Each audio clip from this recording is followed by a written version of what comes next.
Hello, hello les amis, bienvenue à la leçon du jour, un petit résumé de la leçon de l'école de sabbat d'aujourd'hui. Je suis content de te retrouver sur cette chaîne. Mets en bas dans les commentaires les moments et les idées que tu apprécies le plus concernant la leçon d'aujourd'hui ou des autres jours passés pour qu'on puisse interagir et que d'autres personnes puissent aussi dire « Ah tiens, j'avais pas pensé à ça, j'avais pas imaginé que ce point aurait pu être aussi intéressant. » Donc faisons des commentaires en bas des vidéos, un petit moment d'échange pour qu'on puisse aussi grandir dans la foi. Et si jamais tu as un témoignage, mets aussi dans les commentaires pour que les autres puissent voir ce que Dieu fait dans ta vie. Ça certainement va encourager certains qui sont peut-être dans des tourmentes et d'entendre un témoignage de quelqu'un qui a tenu bon et qui a pu vaincre. C'est toujours ça de gagner dans notre démarche de foi avec le Seigneur. Donc, je voudrais aujourd'hui partager avec toi ce moment de promesse dans la Bible parce que nous avons constaté jusqu'à présent le début du péché dans le cœur de Lucifer, cette transmission de péché aux anges, ce conflit dans le ciel où les anges et Satan doivent quitter. Donc cette transmission de péché sur la terre avec la tentation de nos premiers pères.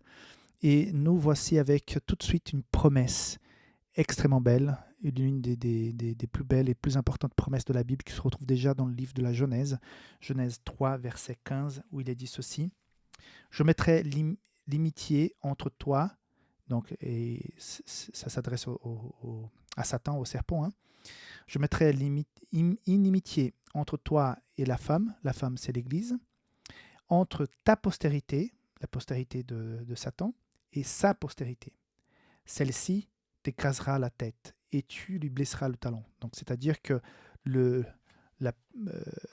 descendant de la femme, donc Jésus-Christ, va écraser la tête de Satan. Même si Satan va mordre le talon de ses descendants de la femme, il sera finalement écrasé de la tête. Donc, ça veut dire quoi? Il a une promesse depuis le départ, un engagement profond, sérieux, conséquent de la part de Dieu et de Jésus-Christ et du Saint-Esprit pour notre salut. Donc, il est déjà annoncé que Satan sera vaincu, sa tête sera écrasée. C'est-à-dire que nous nous battons déjà contre un ennemi qui est vaincu. Il est déjà voué à l'échec. Cet échec a été scellé au moment où Jésus est mort sur la croix. Donc, 3 éléments très importants ici dans la leçon d'aujourd'hui. La promesse de la rédemption. Au début de la contamination de péché sur cette terre, il y avait déjà la promesse de la venue du Messie. Dieu s'impliquera, Dieu viendra et va régler le problème. Donc, on sait même que ce plan, il était détaillé avant même que l'être humain soit contaminé. Non, parce que Dieu peut voir le temps d'un seul coup. Donc, il voit la première année comme la dernière année au même moment. C'est un peu compliqué de comprendre, mais voilà, Dieu, il n'est pas figé dans le temps comme nous sommes figés dans le temps. Donc, il savait déjà. Mais à ce moment-là, il y a l'annonce. Il y aura un plan, il y aura salut. On va venir rechercher ce qui a été perdu, c'est-à-dire le salut de l'être humain pour qu'il puisse revenir au plan original. Deuxième élément, c'est l'ampleur, la profonde. Ouais. C'est tellement profond et fort et puissant ce que Dieu a fait pour nous. On aura toute l'éternité à étudier la puissance de l'amour de Dieu pour nous et l'implication et l'impact sur l'univers de sa venue sur cette terre pour être un comme nous, pour pouvoir nous sauver. C'est effectivement quelque chose d'énorme. Et parfois, et c'est comme elle m'a dit, on devrait de temps en temps nous asseoir, prendre du temps pour réfléchir à l'ampleur du sacrifice de Dieu pour nous. C'est géant, c'est vraiment géant ce qu'il a fait.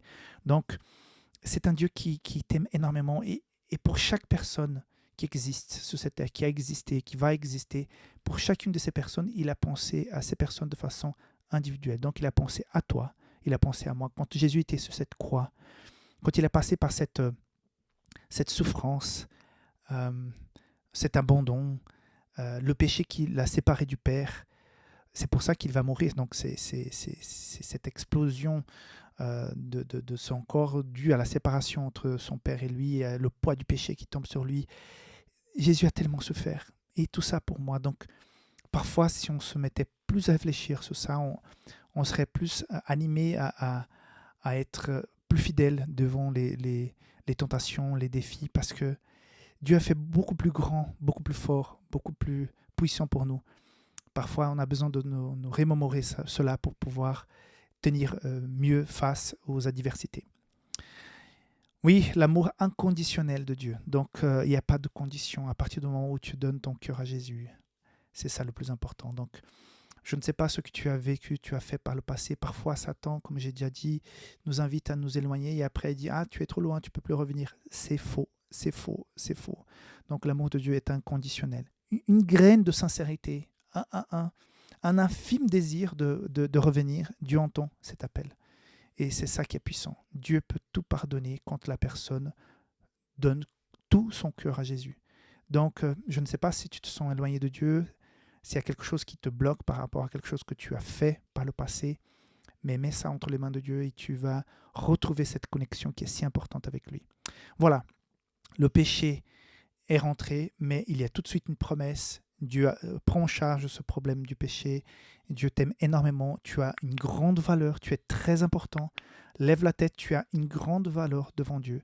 Il est mort pour toi.